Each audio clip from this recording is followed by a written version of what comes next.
யோசுவாவின் புஸ்தகம். யோசுவா 2ஆம் அதிகாரம். நூனின் குமாரனாகிய யோசுவா சீத்திமிலிருந்து வேவுக்காரராகிய 2 மனுஷரை இரகசியமாய் வேவு பார்க்கும்படி அனுப்பி, நீங்கள் போய் தேசத்தையும் எரிகோவையும் பார்த்து வாருங்கள் என்றான். அவர்கள் போய் ராகாப் என்னும் பெயர் கொண்ட வேசியின் வீட்டுக்குள் பிரவேசித்து அங்கே தங்கினார்கள். தேசத்தை வேவு பார்க்கும்படி இஸ்ரவேல் புத்திரரில் சில மனுஷர் இந்த ராத்திரியிலே இங்கே வந்தார்கள் என்று எரிகோவின் ராஜாவுக்கு சொல்லப்பட்டது. அப்பொழுது எரிகோவின் ராஜா ராகாப் அண்டைக்கு ஆள் அனுப்பி, உன்னிடத்தில் வந்து உன் வீட்டுக்குள் பிரவேசித்த மனுஷரை வெளியே கொண்டு வா, அவர்கள் தேசத்தையெல்லாம் வேவு பார்க்கும்படி வந்தார்கள் என்று சொன்னான். அந்த ஸ்திரீ அவ்விரண்டு மனுஷரையும் கொண்டு போய் அவர்களை ஒளித்து வைத்து, மெய்தான், என்னிடத்தில் மனுஷர் வந்திருந்தார்கள், ஆனாலும் அவர்கள் எவ்விடத்தாரோ எனக்கு தெரியாது. வாசலை அடைக்கும் நேரத்தில் இருட்டு வேளையிலே அந்த மனுஷர் புறப்பட்டு போய்விட்டார்கள். அவர்கள் எங்கே போனார்களோ எனக்கு தெரியாது. அவர்களை சீக்கிரமாய் போய் தேடுங்கள், நீங்கள் அவர்களை பிடித்து கொள்ளலாம் என்றாள். அவள் அவர்களை வீட்டின் மேல் ஏற பண்ணி, வீட்டின் மேல் பரப்பப்பட்ட சணல் தட்டைகளுக்குள்ளே மறைத்து வைத்திருந்தாள். அந்த மனுஷர் யோர்தானுக்கு போகிற வழியில் துறைகள் மட்டும் அவர்களை தேடி போனார்கள். அவர்களை தேடுகிறவர்கள் புறப்பட்ட உடனே வாசல் அடைக்கப்பட்டது. அந்த மனுஷர் படுத்துக்கொள்ளும் முன்னே அவள் வீட்டின் மேல் அவர்களிடத்திற்கு ஏறிப்போய், கர்த்தர் உங்களுக்கு தேசத்தை ஒப்பு கொடுத்தார் என்றும், உங்களை பற்றி எங்களுக்கு திகில் பிடித்திருக்கிறதென்றும், உங்களை குறித்து தேசத்து குடிகள் எல்லாரும் சோர்ந்து போனார்கள் என்றும் அறிவேன். நீங்கள் எகிப்திலிருந்து புறப்பட்ட போது கர்த்தர் உங்களுக்கு முன்பாக சிவந்த சமுத்திரத்தின் தண்ணீரை வற்றிப்போக பண்ணினதையும், நீங்கள் யோர்தானுக்கு அப்புறத்தில் சங்காரம் பண்ணின எமோரியரின் 2 ராஜாக்களாகிய சீகோனுக்கும் ஓக்குக்கும் செய்ததையும் கேள்விப்பட்டோம். கேள்விப்பட்டபோது எங்கள் இருதயம் கரைந்து போயிற்று. உங்களாலே எல்லாருடைய தைரியமும் அற்று போயிற்று.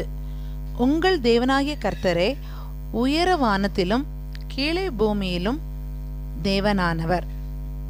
இப்போதும் நான் உங்களுக்கு தயவு செய்தபடியினால் நீங்களும் என் தகப்பன் குடும்பத்துக்கு தயவு செய்வோம் என்று கர்த்தர் பேரில் எனக்கு ஆணையிட்டு, நீங்கள் என் தகப்பனையும் என் தாயையும் என் சகோதரரையும் என் சகோதரிகளையும் அவர்களுக்கு உண்டான எல்லாவற்றையும் உயிரோடே வைத்து எங்கள் ஜீவனை சாவுக்கு தப்புவிக்கும்படி எனக்கு நிச்சயமான அடையாளத்தை கொடுக்க வேண்டும் என்றாள்.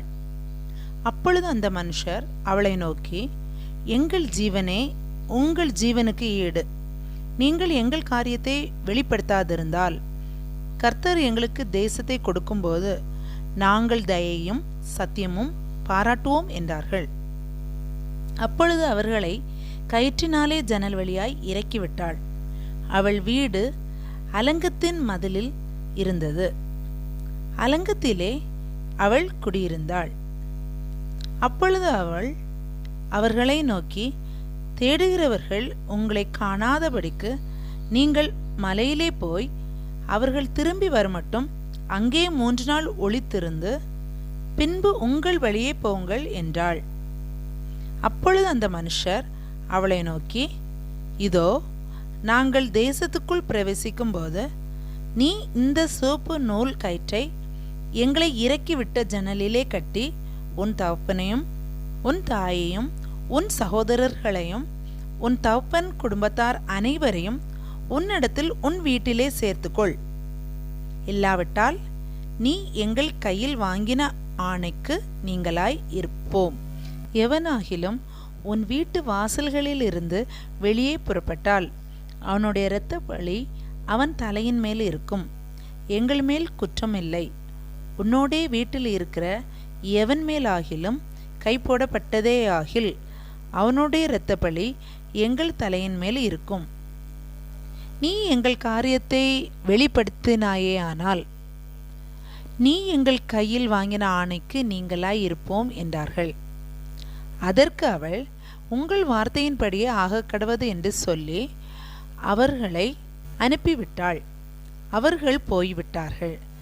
பின்பு அவள் அந்த சிவப்பு கயிற்றை ஜன்னலிலே கட்டி வைத்தாள். அவர்கள் போய் மலையிலே சேர்ந்து தேடுகிறவர்கள் திரும்பி வருமட்டும் 3 நாள் அங்கே தரித்திருந்தார்கள். தேடுகிறவர்கள் வழியிலெல்லாம் அவர்களை தேடியும் காணாதே போனார்கள். அந்த 2 மனுஷரும் திரும்பி மலையிலிருந்து இறங்கி ஆற்றை கடந்து நூனின் குமாரனாகிய யோசுவாவின் இடத்தில் வந்து தங்களுக்கு சம்பவித்த யாவையும் அவனுக்கு தெரிவித்து, கர்த்தர் தேசத்தையெல்லாம் நம்முடைய கையில் ஒப்பு கொடுத்தார், தேசத்தின் குடிகளெல்லாம் நமக்கு முன்பாக சோர்ந்து போனார்கள் என்று அவனோடே சொன்னார்கள்.